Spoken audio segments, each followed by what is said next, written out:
Good morning friends. आज हम लोग बात करने वाले झारखंड स्नातक योग्यता स्तर पर जो है कॉम्पिटिटिव परीक्षा जो हुई अभी 2023 की, जो वैकेंसी 2018 में आई हुई थी उसी की, उससे पहले 15 में आई हुई थी। तो इसके बारे में हम लोग बात करेंगे आज सामान्य विज्ञान के प्रश्नों पर। तो क्वेश्चन नंबर 31 में आते हैं। उस उपकरण का नाम बताइए जो किसी वाहन के तात्कालिक गति को मापता और प्रदर्शित करता है। इस क्वेश्चन का पहला का आंसर होगा स्पीडोमीटर। ये जो है वाहन की गति को मापने का काम करती है। दूसरा है इसी में दूसरे ऑप्शन पे देखते हैं लैक्टोमीटर। लैक्टोमीटर का उपयोग करते हैं दूध मापी यंत्र के रूप में। बैरोमीटर जो है इसका उपयोग करते हैं वायु दाब को मापने के लिए। और उसी में है वायुमंडल की आर्द्रता। वायुमंडल की आर्द्रता को मापने के लिए हाइग्रोमीटर का उपयोग किया जाता है। ठीक है, दूसरे क्वेश्चन पे आते हैं। निम्नलिखित में से कौन सा एक फलीदार पौधा है? तो फलीदार पौधा कौन है? तो मटर का पौधा जो है फलीदार पौधे में आता है। क्वेश्चन नंबर 33 पे आते हैं। क्वेश्चन नंबर 33 में पोटेशियम निम्नलिखित में से किस तत्व परिवार से संबंधित है? पोटेशियम निम्नलिखित में से किस तत्व परिवार से संबंधित है? तो यहाँ पे देखिए ऑप्शन दिया है, ऑप्शन को डिटेल करते हुए चलते हैं। उत्कृष्ट गैस यानी नोबल गैस जो होते हैं इनमें आते हैं। तो इनमें कौन होता है? Krypton, xenon, radon, helium, neon, argon. ये टोटल 6 जो है उत्कृष्ट गैस में आते हैं। ठीक है, उसके बाद दूसरा ऑप्शन है हैलोजन। हैलोजन ग्रुप 17 में आता है। इसमें फ्लोरीन, क्लोरीन, ब्रोमीन ऐसे ही करके और भी सारे आते हैं। ठीक है, क्षारीय धातु में ग्रुप 1 में क्षारीय धातु है। ग्रुप 1 के जितने भी तत्व होते हैं आवर्त सारणी में वो क्षारीय धातु में, जिसमें सोडियम, पोटेशियम, बेरियम, मैग्नीशियम है। इसके बाद ऑप्शन नंबर डी में आते हैं क्षारीय मृदा धातुएं। तो क्षारीय मृदा धातु में होते हैं पोटेशियम और मैग्नीशियम। तो इसका आंसर होगा क्षारीय मृदा धातुओं में आते हैं। ठीक है, प्रतिरोध बराबर क्या होता है? तो प्रतिरोध बराबर देखिए यहाँ पे दिया है वोल्ट, और ये देखिए भी एक ओम्स लॉ होता है। ओम्स नियम जो होता है वो नियम से ही आया हुआ है। बी डायरेक्टली प्रोपोर्शनल टू आई, तो वहीं से आया हुआ है, तो वहीं से इसका आंसर होगा धारा। ठीक है, क्वेश्चन नंबर 35 में आते हैं। 35 नंबर क्वेश्चन में देखिए यहाँ पे 35 नंबर क्वेश्चन दिया है। जब इथेनॉल सोडियम के साथ अभिक्रिया करता है तब निम्नलिखित में से कौन सी गैस निकलती है? तो इथेनॉल जब सोडियम के साथ अभिक्रिया करती है तो इथेनॉल के सोडियम के साथ अभिक्रिया करने पर कौन सी गैस निकलती है?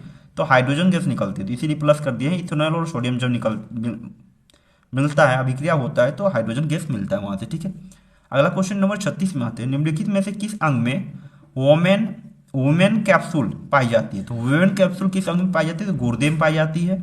इसको किडनी भी कहा जाता है। और इसका ऑप्शन नंबर ए में आते हैं। इसका आंसर होगा गुर्दा। ठीक है, ऑप्शन नंबर ए में देखिए इसमें क्या दिया हुआ है, यकृत।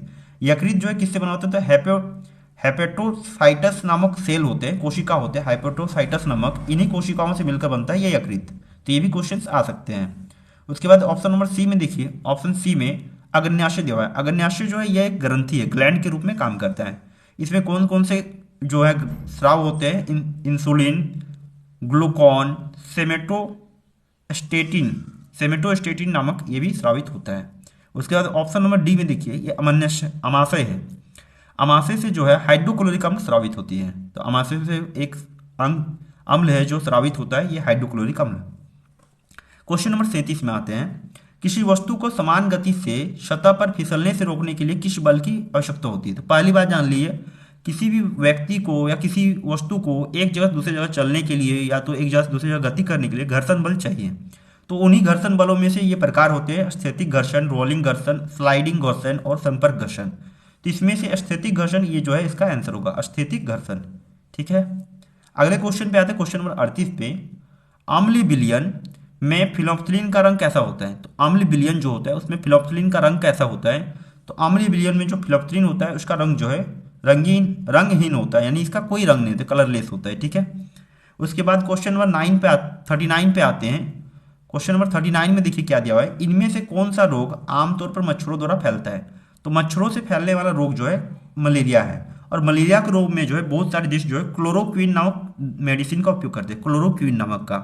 कहीं कहीं पे बोला जाता है कुनेन की जो है वृक्ष के जो है छाल से भी दवाई बनाया जाता है। ठीक है, उसके बाद देखिए यहाँ पे दिया हुआ है पीलिया रोग जो है इसमें पूरे शरीर में पीलापन पड़ जाता है। चेचक जो होता है, चेचक की खोज जो है चेचक का जो वैक्सीन है, चेचक के वैक्सीन की खोज जो है एडवर्ड जेनर ने की थी 1796 ईस्वी में। तो ये भी बात आपके लिए ऑप्शन सी भी इंपॉर्टेंट है। उसके बाद देखिए गठिया रोग क्या होता है? इसमें क्या होता है, किसी के शरीर के हड्डियों जोड़ों में होने वाली रोग होती है ये गठिया रोग। ठीक है, तो इसके बारे में तो इस क्वेश्चन नंबर 39 जो है 39 यानी इनमें से कौन सा रोग आमतौर पर मच्छरों से फैलता है, तो इसका आंसर होगा ये मलेरिया। और इसके लिए इलाज के लिए कौन सा मेडिसिन है, तो क्लोरोक्विन। ठीक है, क्वेश्चन नंबर 14 पे आते हैं। सिट्रस फलों को एक समृद्ध स्रोत माना जाता है, यानी सिट्रस जो फल होता है, सिट्रस खट्टे जो पदार्थ फल जो होते हैं, खट्टे फल जो होते हैं, वो किस विटामिन में पाए जाते हैं, तो इसका क्वेश्चन का आंसर होगा विटामिन सी। और विटामिन सी का रासायनिक नाम है एस्कॉर्बिक अम्ल। इसी तरह विटामिन डी का रासायनिक नाम है कैल्सीफेरोल। विटामिन बी का थायमिन के नाम से जाना जाता है, विटामिन ए को रेटिनोल के नाम से। उसके बाद देखिए क्वेश्चन नंबर 41 में नाइट्रोजन गैस का रासायनिक प्रतीक क्या होता है, तो नाइट्रोजन गैस का रासायनिक प्रतीक ऑप्शन नंबर डी होगा N+, ये होगा। ठीक है, इसमें और भी सारे ऑप्शन है, जैसे Na है, सोडियम होता है, ये सारे, तो ये सारे बात है। निम्नलिखित में से 14 क्वेश्चन नंबर 42 में निम्नलिखित में से किसका उपयोग कारों में पेट्रोल के साथ ईंधन के रूप में किया जाता है, यानी कार जब हम लोग चलाते हैं तो उसमें पेट्रोल जो यूज होता है उसमें ईंधन के रूप में किसका उपयोग करते हैं, तो एथेनॉल का उपयोग होता है, एथेनॉल का, ऑप्शन नंबर डी। और ये एथेनॉल का रासायनिक स्रोत होता है C2H6OH, C2H6OH। उसके बाद देखिए ऑप्शन सी में यहाँ पे दिया हुआ है ब्यूटेन, ब्यूटेन का होता है C4H6, C4H6, ये C4H6 है, C4H6। इसी तरह इथेन जो है C4H6। ठीक है, इसी तरह से इथेन जो है, इथेन का होगा C2H6 और मीथेन का CH4, मीथेन का होगा CH4। अब हम लोग दूसरे पेज पे आते हैं, क्वेश्चन नंबर 43 पर। क्वेश्चन नंबर 43 में देखिए 43 जो क्वेश्चन नंबर है, इसमें क्या दिया हुआ है, एक अलग प्रतिध्वनि सुनने के लिए मूल ध्वनि और प्रतिध्वनि के बीच कितनी न्यूनतम समय अंतराल होता है, यानी मूल ध्वनि और प्रतिध्वनि के बीच कितने न्यूनतम समय अंतराल होता है, इसके बारे में बात किया गया। तो इनके बीच का न्यूनतम समय अंतराल जो है 0.1 सेकेंड का होता है। क्वेश्चन नंबर देखिए 44 में दिया है 10 सेकेंड में 25 कूलाम का आवेश एक बैटरी छूटती है, कितनी धारा प्रवाहित होती है, तो कितनी धारा प्रवाहित होती है, तो यहाँ पे धारा यानी I इक्वल टू करंट धारा होता है, Q इक्वल टू चार्ज यानी आवेश है, और T इक्वल टू टाइम यानी समय है। ये फॉर्मूला होता है I इक्वल टू Q/T। तो यहाँ पे I यानी धारा निकालने के लिए कुलाम दिया हुआ है, चार्ज को कुलाम से दिखाते हैं, यानी आवेश का जो है ऐसा, आवेश का जो मात्रक होता है कुलाम होता है। तो ये जो है 25 दिया हुआ है, इसके जो 25 रख देंगे, समय की जगह में 10 है, 10 सेकेंड दिया हुआ है तो 10 सेकेंड इसको रखेंगे, और जब इससे डिवाइड करेंगे तो 2.5 एम्पियर आएगा। तो ये होगा इसका आंसर। ठीक है, आगे देखते हैं यहाँ पे क्वेश्चन नंबर 45 में सूर्य की रोशनी में सिल्वर क्लोराइड हो जाता है, सूर्य की रोशनी में सिल्वर क्लोराइड का रंग कैसा होता है, तो ग्रे कलर का होता है, ग्रे कलर का रंग होता है इसका सूर्य की रोशनी में सिल्वर क्लोराइड का। उसके बाद 46 क्वेश्चन नंबर में लिखित में से कौन सा सजातीय श्रेणी का समूह, यानी एक ही सजाति मतलब एक ही ग्रुप में आते हैं वो वाले सजातीय श्रेणी, पीरियोडिक टेबल्स में जो ये कार्बन है इसके यौगिक जो है, क्लास 10 में एक चैप्टर है कार्बन है उसके यौगिक, इसी में इसको पढ़ना है।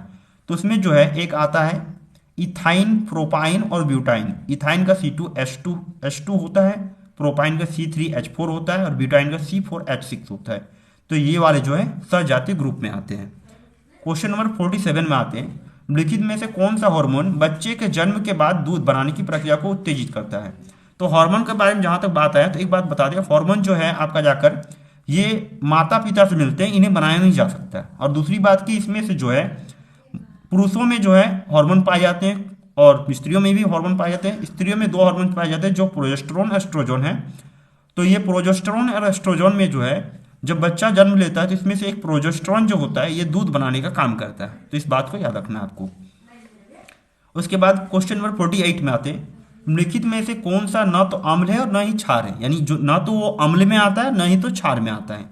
तो देखिए HCl जो है हाइड्रोक्लोरिक अम्ल है, ये पावरफुल अम्ल होता है। अभी हम लोग बात की इससे पहले कि ये अमाशय में पाया जाता है। ये क्या करता है तो सूक्ष्म जीवों को, जो सूक्ष्म जीव होते हैं यानी कि जो हमारे शरीर में चले जाते हैं, प्रवेश करते हैं, जो घातक होते हैं शरीरों के लिए, उनको नष्ट करने का काम करते हैं। उसके बाद देखिए ऑप्शन नंबर बी जो है, जहां तक इसको एक बार चेक कर लीजिएगा, हमको लगता है यही होना चाहिए। KCl ये पोटेशियम क्लोराइड होता है इसका फुल फॉर्म, तो यही इसका आंसर होना चाहिए। देख लीजिएगा एक बार। KOH पोटेशियम हाइड्रोक्साइड होता है, ये एक बेस फॉर्म में आता है यानी क्षार में आता है। H2SO4 सल्फ्यूरिक अम्ल होता है, ये अम्ल है, ठीक है, ये भी पावरफुल अम्ल में आता है। इसी तरह देखिए एक क्वेश्चन और भी है 49 नंबर। एक अवतल लेंस की फोकस दूरी 15 सेंटीमीटर होती है। यदि वस्तु को लेंस से 30 सेंटीमीटर की दूरी पर रखा गया तो प्रतिबिंब की दूरी क्या होगी। ये भी क्लास 10 में पढ़ना है आपको। ये लेंस सूत्र, एक लेंस सूत्र होता है और एक दर्पण सूत्र होता है। तो यहाँ पे आपका जाकर जो है लेंस के बारे में बात किया है तो लेंस सूत्र का यूज होगा। जैसे कि यहाँ पे लेंस सूत्र लिख दिए हैं यहाँ पे 1/f equal to 1/v minus 1/u। तो इससे एफ के जो फोकस होगा, फोकस के जो 15 सेंटीमीटर, v यानी कि प्रतिबिंब की दूरी जो दिया हुआ नहीं है, और बिंब की जो है हाइट जो है दिया हुआ है देखिए 30 सेंटीमीटर। तो इसको जब सॉल्यूशन कीजिएगा यहाँ पे सॉल्व करने के बाद अंत में जो है 1/10 आता है। और जब भी ये अवतल लेंस के बारे में बात होता है तो हमेशा हमेशा जो उससे प्रतिबिंब बनता है वो नेगेटिव वाला बनता है, माइनस में। तो -10 सेंटीमीटर इसका आंसर होगा, ठीक है। उसके बाद बात करते हैं क्वेश्चन नंबर 50 पे। आज हम लोग 50 तक ही रखेंगे। किसी पदार्थ के यूनिट आयतन के द्रव्यमान को क्या कहते हैं? तो एक इकाई आयतन का जो द्रव्यमान होता है उसे हम लोग घनत्व बोलते हैं, डेंसिटी बोलते हैं। तो इतने तक आज हम लोग क्वेश्चन को रखते हैं। आज हम लोग ने देखा सिर्फ विज्ञान के क्वेश्चनों को, जो झारखंड के जो अभी तक ग्रेजुएशन लेवल पर जो एग्जाम हुए अभी 28 तारीख के तृतीय पाली का जो पेपर था उस पेपर का डी नंबर पेपर को हम लोग ने उसका साइंस देखा आज। और आपको अगर अच्छा लगा है तो ऐसे जुड़े रहे हमारे चैनल से। आने वाले समय में आपको और भी क्वेश्चंस मिलेंगे। कल या परसों 1-2 दिन के बाद हम फिर साइंस मैथ्स पे डिस्कस करेंगे कि कैसे मैथ्स के क्वेश्चन आए हुए थे। Thank you.